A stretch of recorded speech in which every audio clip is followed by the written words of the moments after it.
Class में हम पढ़ेंगे बुद्धि के सिद्धांत।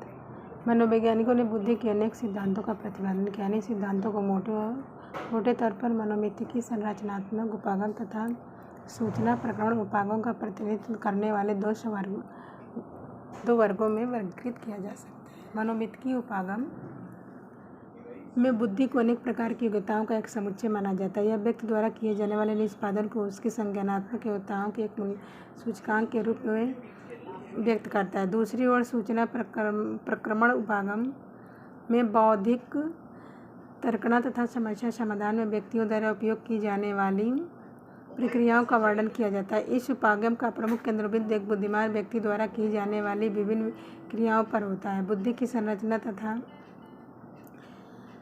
उसमें अंतर्निहित विमाओं पर अधिक ध्यान न देकर सूचना प्रक्रमण उपागम बुद्धिमत्तापूर्ण व्यवहारों में अंतर्निहित संज्ञानात्मक प्रक्रियाओं के अध्ययन पर अधिक बल देता है। हम इन दो उपागमों के कुछ प्रतिनिधित्व सिद्धांतों को प्रस्तुत करेंगे। बुद्धि के संप्रत्यय को मानसिक संक्रियाओं के रूप में औपचारिक बनाने का प्रयास करने वाले मनोवैज्ञानिकों में अल्फ्रेड बीने तथा प्रथम मनोवैज्ञानिक थे। बीने के पहले बुद्धि के संबंध में साधारण वर्णन विभिन्न सांस्कृतिक परंपराओं के उपलब्ध अनेक दार्शनिक निबंधों में मिलता है। बीने द्वारा दिया गया बुद्धि का सिद्धांत बहुत ही सरल प्रकार का है, क्योंकि इस सिद्धांत की उत्पत्ति अधिक बुद्धिमान और कम बुद्धिमान व्यक्तियों की अलग अलग पहचान करने के प्रयासों के अंतर्गत हुई है। इसीलिए बीने ने बुद्धि को योग्यताओं का एक समुच्चय माना, जिसका उपयोग व्यक्ति के पर्यावरण में स्थित एक अन्य समस्याओं का समाधान करने में किया जा सकता है। उनका सिद्धांत बुद्धि के कारक सिद्धांत के रूप में जाना जाता है। जब मनोवैज्ञानिकों ने बीने द्वारा निर्मित किए गए बुद्धि परीक्षणों द्वारा व्यक्तियों से प्राप्त आंकड़ों का विश्लेषण करना प्रारंभ किया तो यह सिद्धांत विवादग्रस्त हो गया था। 1927 में चार्ल्स स्पीयरमैन ने बुद्धि के द्विकारक सिद्धांत को प्रस्तावित किया। यह सिद्धांत कारक विश्लेषण की सांख्यिकी विधि पर आधारित था। उसने प्रदर्शित किया कि बुद्धि के अंतर्गत एक सामान्य कारक जिसे जी फैक्टर तथा कुछ विशिष्ट कारक होते हैं जिसे स्पेशल फैक्टर कहा जाता है। सामान्य कारक जी फैक्टर के अंतर्गत वे सभी मानसिक संक्रियाएं होती हैं जो प्राथमिक और जिसके प्रभाव सभी प्रकार के कार्यों के निष्पादन पर पड़ता है। उन्होंने बताया कि प्रत्येक व्यक्ति में सकारक के साथ साथ कई विशिष्ट योग्यताएं भी होती हैं। इन विशिष्ट योग्यताओं को उन्होंने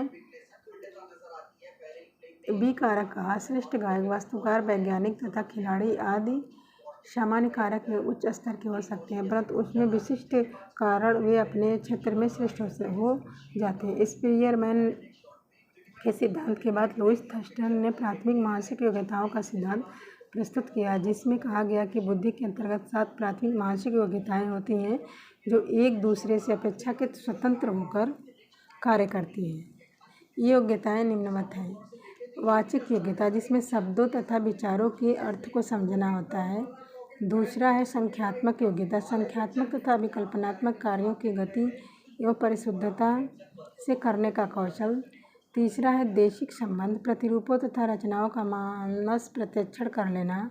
चौथा है प्रत्यक्षिक गति, विस्तृत प्रत्यक्षीकरण करने की गति। पांचवा है शब्द प्रवाह, शब्दों का प्रवाह तथा नम्यता के साथ उपयोग कर लेना। स्मृति। छठा है स्मृति, सूचनाओं के पुनः स्मरण में परिशुद्धता तथा आगमनात्मक तर्कना, दिए गए तथ्यों से समान नियमों को व्युत्पन्न करना।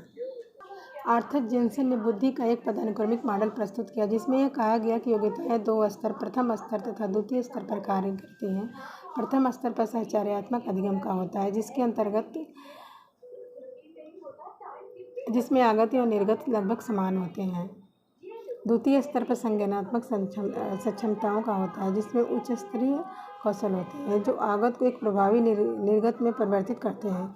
जेपी गिलफोर्ड ने बुद्धि संरचनात्मक मॉडल प्रस्तुत किया, जिसमें बौद्धिक विशेषताओं को 3 विमाओं में वर्गीकृत किया गया है: संक्रियाएं, विषय वस्तु तथा उत्पाद।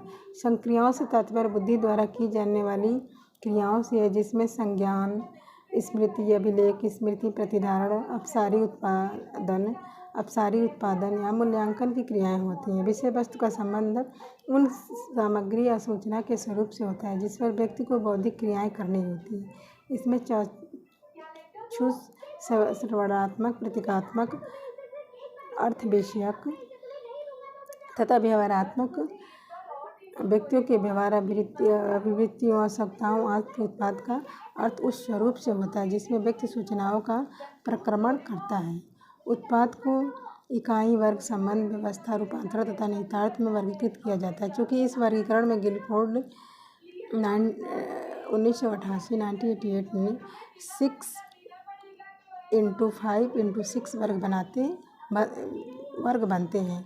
इसीलिए इस मॉडल में 180 प्रकोष्ठ होते हैं। प्रत्येक प्रकोष्ठ में योग्यता के कम से कम एक कारक के सन्निध होने की प्रत्याशा की जाती है। कुछ प्रकोष्ठों में एक से अधिक कारक भी हो सकते हैं। प्रत्येक कारक का वर्णन 3 विमाओं द्वारा किया जाता है। बुद्धि के उपयुक्त सिद्धांत मनोमित्तिकी उपागम द्वारा बुद्धिमत्तापूर्ण व्यवहार को समझने के लिए दिए गए सिद्धांतों का प्रतिनिधित्व करते हैं। अगला हम पढ़ेंगे बहुबुद्धि का सिद्धांत। बहुबुद्धि का सिद्धांत किसने दिया था? हार्वर्ड गार्डनर ने दिया था। उनके अनुसार बुद्धि कोई एक तत्व नहीं है बल्कि कई विभिन्न प्रकार की बुद्धियों का अस्तित्व होता है। प्रत्येक बुद्धि एक दूसरे से स्वतंत्र होकर कार्य करती है। इसका अर्थ है कि यदि किसी व्यक्ति में किसी एक बुद्धि की मात्रा अधिक है तो वह अनिवार्य रूप से इसका संकेत नहीं करता उस व्यक्ति में किसी अन्य प्रकार की बुद्धि अधिक होगी, कम होगी या कितनी होगी। गार्डनर ने भी बताया कि किसी समस्या का समाधान खोजने के लिए भिन्न भिन्न प्रकार की बुद्धियाँ आपस में अंतःक्रिया करते हुए साथ साथ कार्य करती हैं। अपने अपने क्षेत्रों में ऐसे असाधारण योग्यताओं का प्रदर्शन करने वाले अत्यंत प्रतिभाशाली व्यक्तियों का गार्डनर ने अध्ययन किया और इसके आधार पर 8 प्रकार की बुद्धियों का वर्णन किया है, जिसमें पहला है भाषागत लिंग्विस्टिक, भाषा के उत्पाद और उपयोग की कौशल। यह अपने विचारों को प्रकट करने तथा दूसरे व्यक्तियों के विचारों को समझने हेतु प्रभाव तथा नम्यता के साथ भाषा का उपयोग करने की क्षमता है। जिन व्यक्तियों में यह बुद्धि अधिक होती है वे शब्द कुशल होते हैं और ऐसे व्यक्ति शब्दों के भिन्न भिन्न अर्थों के प्रति संवेदनशील होते हैं। अपने मन में भाषा के बिंबों का निर्माण कर सकते हैं और स्पष्ट तथा परिशुद्ध भाषा का उपयोग करते हैं। लेखकों तथा कवियों में यह बुद्धि अधिक मात्रा में होती है। दूसरा है तार्किक गणितीय, लॉजिकल मैथमेटिकल, वैज्ञानिक चिंतन तथा समस्या समाधान की कौशल। इस प्रकार की बुद्धि की अधिक मात्रा रखने वाले व्यक्ति तार्किक तथा आलोचनात्मक चिंतन करते हैं। वे अमूर्त तर्क कर लेते हैं और गणितीय समस्याओं के हल के लिए प्रतीकों का प्रस्थान अच्छी प्रकार से कर लेते हैं। मनोवैज्ञानिकों तथा नोबेल पुरस्कार विजेताओं ने इस प्रकार की बुद्धि अधिक पाई जाने की संभावना रहती है। दृश्य बिंब तथा प्रतिरूप निर्माण की कौशल, यह मानसिक बिंबों को बनाने उसका उपयोग करने उसमें मानसिक धरातल पर परिमार्जन करने की योग्यता है। इस बुद्धि को अधिक मात्रा में रखने वाला व्यक्ति सरलता से दैसिक सूचनाओं को अपने मस्तिष्क में रख सकता है। विमान चालक, नाविक, मूर्तिकार, चित्रकार, वास्तुकार, आंतरिक साज सज्जा के विशेषज्ञ, शल्य चिकित्सक आदि में इस बुद्धि की अधिक पाए जाने की संभावना होती है। बुद्धि में अगला है संगीतात्मक म्यूजिकल, संगीतिक लय तथा अभिरचनाओं के प्रति संवेदनशीलता, संगीतिक अभिरचनाओं को उत्पन्न करने वाले उसका सर्जन तथा प्रस्तुत करने की क्षमता संगीतिक योग्यता कहलाती है। इस बुद्धि की उच्च मात्रा रखने वाले लोग ध्वनियों और स्पंदनों तथा ध्वनियों की नई अभिरचनाओं के सर्जन के प्रति अधिक संवेदनशील होते हैं। शारीरिक गति संवेदी, बॉडली काइनेस्टिक, संपूर्ण शरीर तथा उसको किसी अंग की लोच का उपयोग करना तथा उसमें सृजनात्मकता प्रदर्शित करना, किसी वस्तु अथवा उत्पाद के निर्माण के लिए अथवा मात्र शारीरिक प्रदर्शन के लिए संपूर्ण शरीर या अथवा उसके किसी एक या एक से अधिक अंग की लोच या पेशीय कौशल की योग्यता शारीरिक गति संवेदी योग्यता कही जाती है। धावकों, नर्तकों, अभिनेताओं, अभिनेत्रियों, खिलाड़ियों, जिम्नास्टिकों तथा शल्य चिकित्सकों में इस बुद्धि की योग्यता अधिक पाई जाती है। अंतर्वैयक्तिक, अगला पढ़ेंगे अंतर्वैयक्तिक जिसे इंटरपर्सनल, दूसरे व्यक्तियों के सूक्ष्म व्यवहारों के प्रति संवेदनशीलता। इस योग्यता के द्वारा व्यक्ति दूसरे व्यक्तियों की अभिप्रेरणाओं या उद्देश्यों, भावनाओं